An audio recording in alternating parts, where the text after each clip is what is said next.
അതെ, ഒരു കുഞ്ഞു കാര്യം പറയട്ടെ, നിങ്ങളിത് മുഴുവനായി കേൾക്കുമല്ലോ. ചില കാര്യങ്ങൾ നിങ്ങളുടെ നിയന്ത്രണത്തിലല്ലെന്ന് അംഗീകരിക്കുകയും പഠിക്കുകയും ചെയ്യുക. എന്താണ്? ചില കാര്യങ്ങൾ നിങ്ങളുടെ നിയന്ത്രണത്തിലല്ലെന്ന് അംഗീകരിക്കുകയും പഠിക്കുകയും ചെയ്യുക.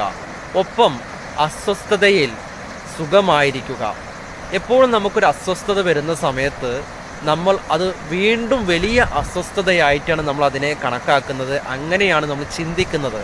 അപ്പോൾ നമുക്കൊരു അസ്വസ്ഥത വന്നു കഴിഞ്ഞാലും ഒരു സുഖകരമായ ഒരു അവസ്ഥയിലേക്ക് നമ്മൾ നമ്മുടെ മനസ്സിനെ കൊണ്ടെത്തിക്കുക എന്നുള്ളതാണ്. അത് പലപ്പോഴും നമ്മൾ പഠിക്കേണ്ടതായിട്ടുള്ള കാര്യമാണ്. നമ്മുടെ ജീവിതത്തിൽ എപ്പോഴും നമ്മൾ പഠിക്കണം.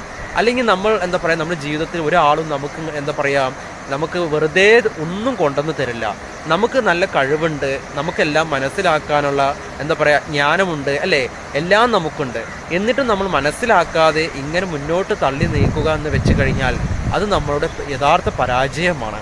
അതുകൊണ്ട് ചില കാര്യങ്ങൾ നിങ്ങളുടെ നിയന്ത്രണത്തിലല്ലെന്ന് അംഗീകരിക്കുകയും പഠിക്കുകയും ചെയ്യുക. ഒപ്പം അസ്വസ്ഥതയിലുള്ള അവസ്ഥയിൽ സുഖമായിരിക്കാനും പഠിക്കട്ടോ, മറക്കരുത്.